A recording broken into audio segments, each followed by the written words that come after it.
Sang ego berjalan di depan dengan jumawanya. Dia berkuasa, dia memerintah, dia menindas, dia mengatur segalanya. Berteriak, membentak, mengumpat. Dia tinggi hati, tidak suka dinasehati. Ia memuaskan hati yang dikuasainya dan lain sebagainya. Ego telah berkuasa sejak dahulu kala. Ego hampir 90% lebih menguasai manusia. Begitu banyak manusia dijajah dengan sang ego. Manusia diberikan kebanggaan tersendiri olehnya sehingga manusia terlena dalam kekuasaannya. Ego mempunyai beberapa bentuk rupa. Dia penipu ulung yang kadang susah dikenali. Ego bisa berupa serigala berbulu domba yang menyelinap di hati manusia. Ingatkah kisah tentang Yudas, murid Sang Maha Guru? Walau beberapa tahun ia telah belajar dan mengikutinya, tetapi ego telah menguasai hatinya dengan keserakahan dan ketamakan, sehingga ia tega menjual Yesus demi uang.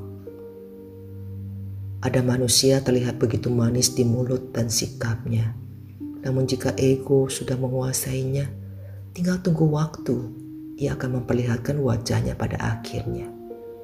Ego menguasai hati manusia di mana saja, kapan saja, tidak peduli tua maupun muda. Manusia dibuat terlena oleh racunnya yang bernama kebanggaan.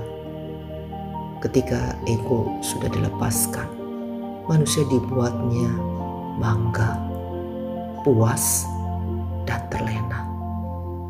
Padahal firman Tuhan dalam Lukas bab 6 ayat 31 berkata, "Dan sebagaimana kamu kehendaki supaya orang perbuat kepadamu, perbuatlah juga demikian kepada mereka."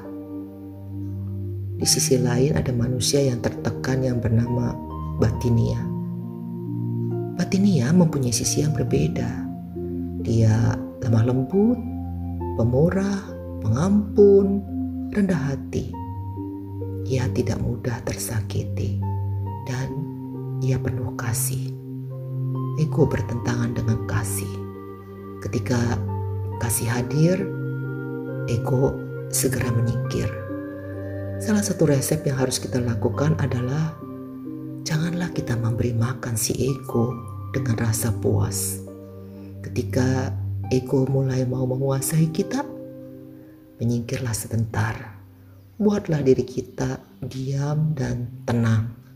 Kunci mulut kita dengan diam, kunci hati kita dengan tenang, dan mintalah kasih dan hikmat menguasai kita sepenuhnya.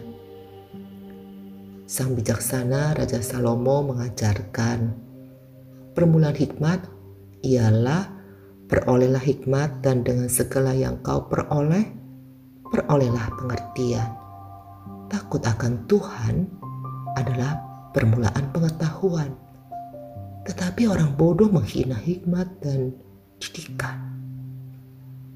Jagalah hatimu dengan segala kewaspadaan, karena dari situlah terpancar kehidupan.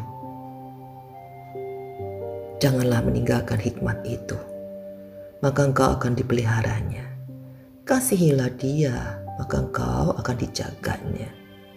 Junjunglah dia, maka engkau akan ditinggikannya. Engkau akan dijadikan terhormat apabila engkau memeluknya. Ia akan mengenakan karangan bunga yang indah di kepalamu. Mahkota yang indah akan dikaruniakannya kepadamu. Perolehlah hikmat, perolehlah kasih, perolehlah pengertian. Jangan lupa dan jangan menyimpang dari perkataan mulutnya. Saudara, mintalah kasih dan hikmat dalam segala perkataan, sikap, dan tindakan. Niscaya kita dipeliharanya dengan kehidupan dan kehormatan. Sebab jalan orang benar itu seperti cahaya fajar yang kian bertambah terang sampai rembang tengah hari. Akan tetapi jalan orang fasik itu seperti kegelapan. Mereka tidak tahu apa yang menyebabkan mereka tersandung. besarlah kasih dan hikmat dalam manusia batinia kita, maka sang ego akan semakin meredup, menyusut, mengecil, dan pada akhirnya akan meninggalkan kita. Amin.